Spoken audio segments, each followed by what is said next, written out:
What's going on, guys? Stefan here with you, S&E's Garage. Tonight we're going to be in the shop with our 2005 GX470 and we're going to be upgrading the front door speakers.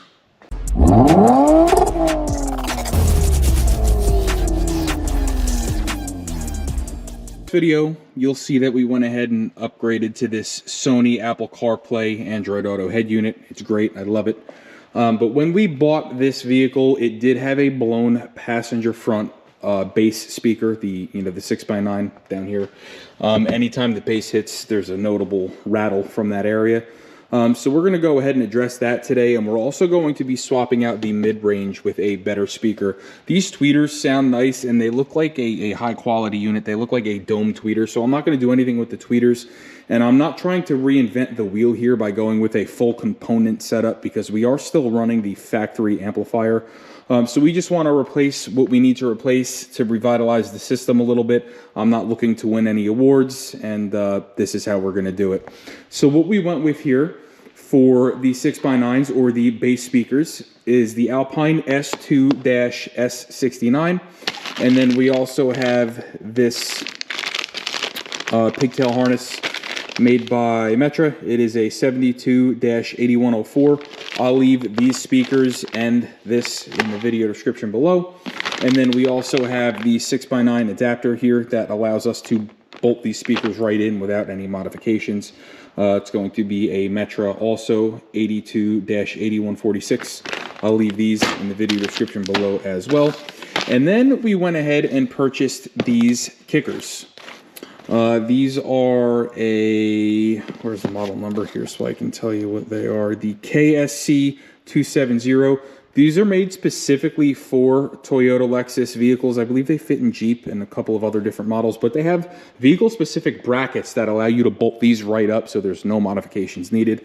And they are just a factory upgrade. They're the same impedance. There's going to be no added load or reduced load on the amplifier. Everything we're doing here is going to be just as it is, just upgraded. So the first thing we need to do to begin this install, obviously, is going to be to remove the door panel. It is where everything is hiding. And to do that, we're going to be using various interior trim removal tools and a Phillips head screwdriver. I'm using a drill, but you could just use a Phillips head. I'll leave a set of these guys here in the video description below. If you buy from that link, it does help us out. And I'll also leave all the speakers and stuff that we're using too, if you want to copy our setup. We did a little bit of research here and we picked what we think are the best option for what we're trying to do with utilizing the factory amplifier. So the first thing that we're going to go ahead and do here is remove what is called the sail panel. That is this guy up here. You're just going to take your interior trim tool remover, go ahead and pop that out. And now we're also going to come here by this door handle and we're going to pop this panel out as well, because there is a little screw hiding behind there. We're going to take one of our trim removal tools here and we're going to create a gap under here and we're going to pry this out. Okay, we're going to do the same here with our window switch, and this is just to gain access to everything that we need as far as screws and clips are concerned. I am just going to unplug this window switch so it's out of our way, and we should now have access to everywhere that there's a screw. There's going to be one here, there's going to be one here, there's going to be one here, and then we're going to have a clip up here in the corner underneath where the sail panel was. I just like to take the tip of my Phillips head screwdriver and I'll just go ahead and pop that in, and then you can go ahead and pretty easily remove the clip like so. So now let's go ahead and take our screw gun here and begin removing screws.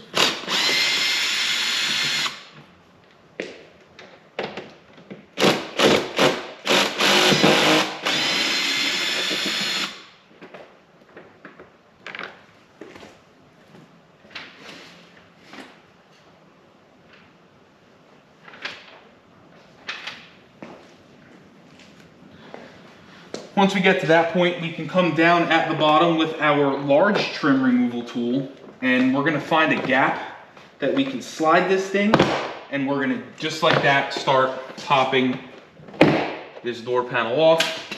You're gonna be very careful when you lift up, because you are going to have to remove the cables here for the door latch and the door lock. And then up here in the front, there's going to be several harnesses that you need to unclip as well.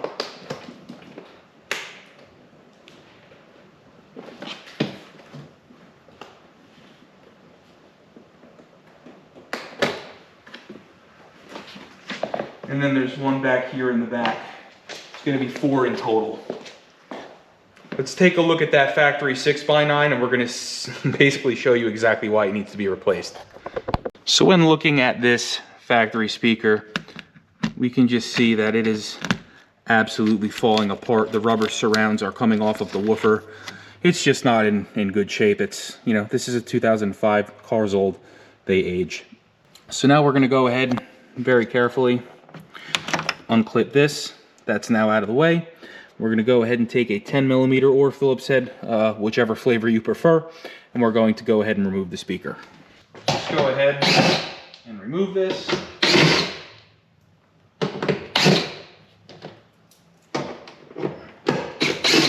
You are going to want to set these screws aside.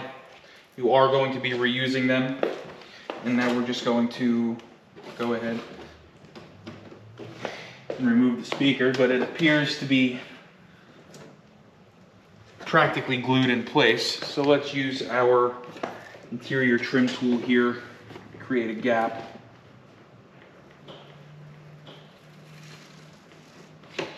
And break the seal here, like so. Now what you're gonna see here is, number one, this is a 4-ohm speaker. It's made in China, and the whole basket for this thing is plastic. This is really a cheap speaker.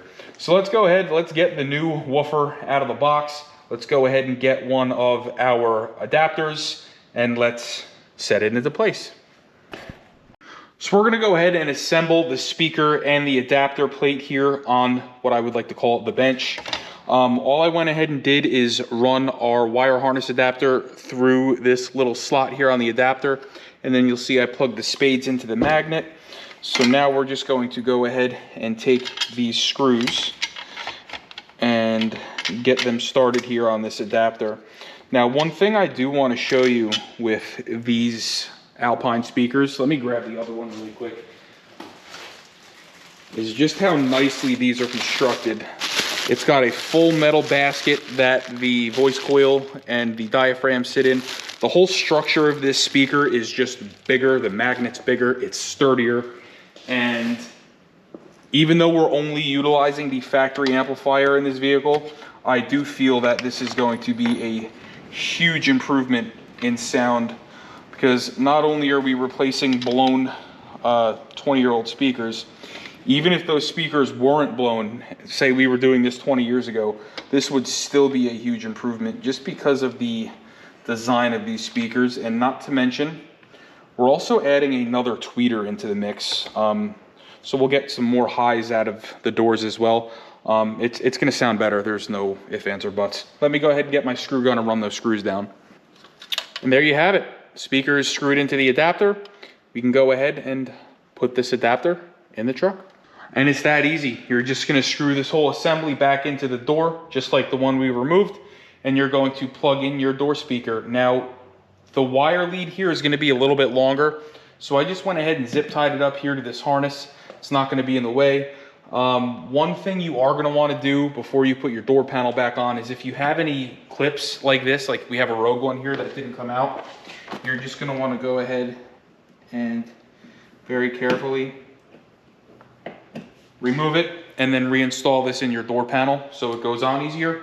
But we're not there yet. Let's go over to the door panel and let's go ahead and swap out that mid-range speaker. So your factory mid-range is gonna live right here under this panel. Again, it's a 4-ohm speaker, so we are in nice shape there. Let's just go ahead and remove this bracket here that appears to hold it in place.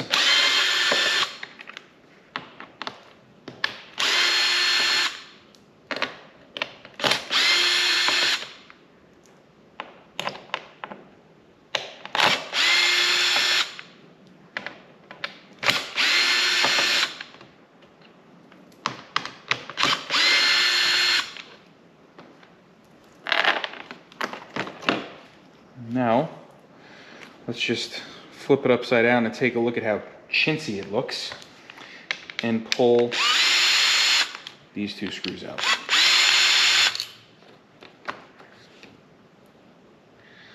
Those might be different, so I'll set them aside. But now we can go ahead and remove this wiring bracket here and remove the speaker. Now before I cut these leads, because we are going to have to reuse this, let's just make sure that the new speaker is going to fit as intended. As long as it fits, we'll go ahead and cut this and continue on. And we are in business. These things fit perfectly. Now forgive me here if I'm using the wrong word, because I may be, but these things are actually pretty cute. They're really teeny. Hopefully they make a difference in the sound quality. But what we can do now is go ahead and reinstall this whole bracketry here back into the vehicle, and then I'm going to show you how we're going to wire these guys in. So in a second, I'm going to misspeak about the wiring colors for positive and negative for this mid-range here. You don't want to be looking at the yellow and black wire that is on the door panel. You want to be looking at the wires that are coming out of the door harness. So we happen to have the yellow and black here on the driver's side, and what that is going to mean is the yellow is going to be negative and the black is going to be positive. And then over on the passenger side, it's going to be the same setup. Your positive is going to be blue with a black chaser, and your negative is going to be blue with a red chaser. So just make sure when you wire it, you don't mess up the phase of the speaker. I had to pull this panel back off and swap those wires around because I realized what I did, and I want to catch you guys from doing that before I do. So these kickers are going to come with a capacitor here that they want you to run in line with the positive wire. The positive has a little red paint mark on it. The factory speakers did not have a capacitor, so I'm not thinking that I need to run these. This capacitor is likely used as a filter basically to keep low signals from getting to this speaker. But I'm assuming that because this is a mid-range and a tweeter, this is a channel that is already set by a crossover that is in the amplifier in the vehicle.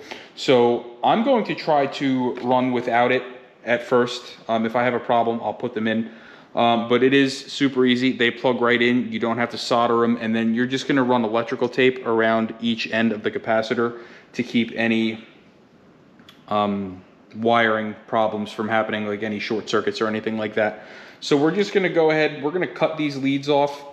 We're going to connect them here to the factory connector. There's a couple of different wire colors that you could have for positive and negative here. Let me just pull it back up and I'll tell you exactly what they are.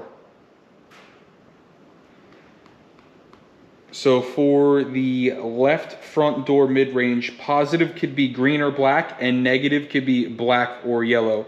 So yellow is going to be negative and black is going to be positive. That's how I'm going to wire this up. Let's go ahead and wire it up.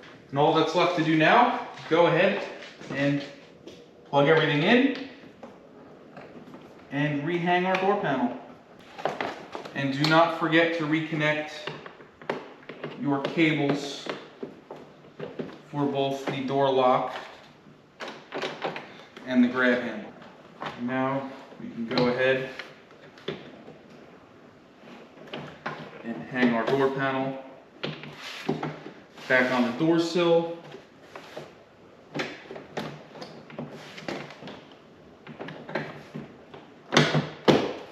Like so.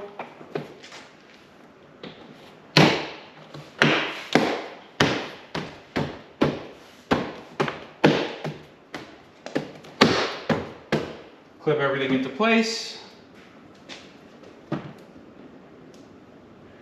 And let's throw our screws in. Okay. Put all of our panels back on that we removed. Plug in our master window switch.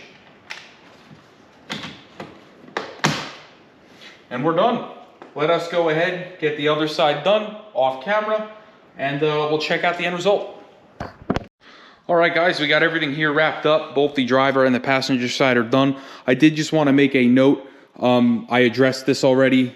The wiring colors for the mid-range, you want to look at the wiring coming out of the door harness, not the wiring that is in the door panel when you remove it. I had to tweak this panel, take it back off, and correct that. But that's, you know, such is life. But with that being said, I was correct about the sound processing as far as the frequency being done at the amp. When I turned this on, I have absolutely no high range coming out of that tweeter. So the crossover is done in the amplifier. We're only getting low range out of here. We're getting mid range out of here and tweeting out of the tweeter. So you don't need to run those capacitors on this. For a fact, I already ran the system and it sounds great. So I wanted to be able to play something for you so you can hear what we did here with upgrading the mid-range and the woofers. So I went on YouTube and I found some copyright-free electronic, like, techno music that should give you an idea of you know, how the mid-range sounds and some bass. So let's play it and see what happens, and hopefully it sounds halfway decent.